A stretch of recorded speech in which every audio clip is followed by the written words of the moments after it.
Hi everyone, ఎలా ఉన్నారు? అందరు బాగున్నారా? నేను బాగున్నాను. మీరు బాగుండాలని మనస్ఫూర్తిగా కోరుకుంటున్నాను. ఈరోజు ఏంటి నా టాపిక్ అంటే, మన గ్యాస్ కడుక్కొని నీట్గా పెట్టుకున్న తర్వాత పాలు కాగబెట్టాల్సి వస్తుంది, పాలు కాచాల్సి వస్తుంది.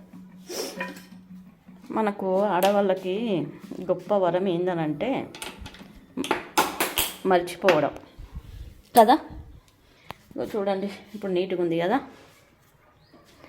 మర్చిపోవడం గొప్ప వరం కదా. అయితే పాలు స్టవ్ మీద పెట్టి మనం ఎటో వెళ్ళి ఎక్కడో కూర్చొని ఏదో ఆలోచన చేస్తూనే ఉంటాం కదా.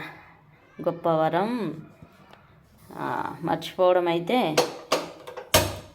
అదుపు లేకుండా అంతు లేకుండా ఆలోచించడం కూడా అదొక రకమైన వరమే మనకి.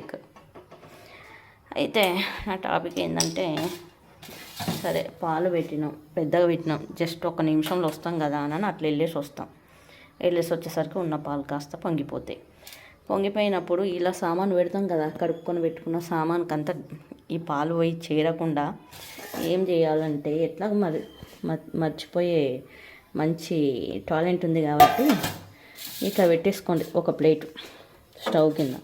ఒకవేళ పాలు పొంగితే దానిలో పడిపోతాయి. ఇదంతా స్ప్రెడ్ కాదు, కడుక్కొని పెట్టుకున్న గిన్నెలు కాస్త పాడుగావు. ఈరోజు మార్నింగ్ మా ఆయన నాకు తెలియకుండా టీ పెట్టుకుంటానని పెట్టుకున్నాడు. నాకు తెలియదు, నేను నా పిల్లలకు జుట్లు వేస్తున్నా. పెట్టుకోవచ్చు కదా, అంతా పొంగబెట్టిండు. నైట్ కాస్త గిన్నెలు నేను తోమేసి అక్కడ పెట్టాను. మొత్తం ఆ గిన్నెలకు మొత్తం స్ప్రెడ్ అయింది. మళ్ళీ వాటిని మళ్ళీ కడిగి పెట్టడం డబుల్ పని అయిపోయింది. ఇదంతా క్లీన్ చేసుకోవడం, అదేదో మర్చిపోయే అవకాశం ఉంది, మర్చిపోయే అదృష్టం ఉంది కాబట్టి, మనకి మంచి టాలెంట్ ఉంది కాబట్టి ఇలాంటివి చేసుకోండి. ఇట్లా పాలు పెట్టిన తర్వాత స్టవ్ కింద ఒక ప్లేట్ పెట్టండి. పొంగిన పాలు ఆ ప్లేట్లో పడతాయి. ఆ ప్లేట్ మాత్రం తీసి కడుక్కోవచ్చు. ఓకేనా? నచ్చిందా ఈ టిప్పు? ఏం చేస్తున్నారు? బాగున్నారా? నేను బాగానే ఉన్నా. పడుకొని లేచాక మా వారు పిల్లలు తీసుకొచ్చే టైం అయింది. టీ పెడదాం, వాళ్ళు రాకముందుకు, వచ్చాక ఇవ్వచ్చు అని పాలు వెయిట్ చేస్తున్నా. ఓకే, ఈరోజు ఫోన్లో మనకేం అలవాటు, ఫోన్ ఇట్లా స్క్రోల్ చేసుకుంటూ చూడడం అలవాటు కదా. అట్లా ఫోన్లో కాదు, షేర్ చాట్లో ఒకటి చూసాను. ఏం చూసాను, నువ్వు గౌరవించే ప్లేస్ నుండి నిన్ను గౌరవించే స్థానంకి వెళ్ళాలి.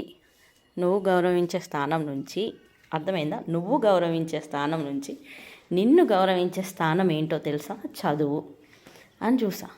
నిజమే కదా. అదొక్కటే. ఇప్పుడు ఏది ఉన్నా డబ్బు నాకుంటుంది, పక్కోళ్ళకు ఉంటుంది, అందరికి ఉంటుంది.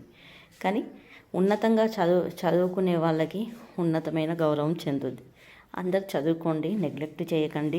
నీకు మంచిగా నిన్ను అందరు గౌరవించాలి అని అనుకుంటే మంచిగా చదువుకోండి. ఆడపిల్లలు ముఖ్యంగా చదువుకోండి. ఇదే నా video. Like and share and subscribe మీ. Bye bye.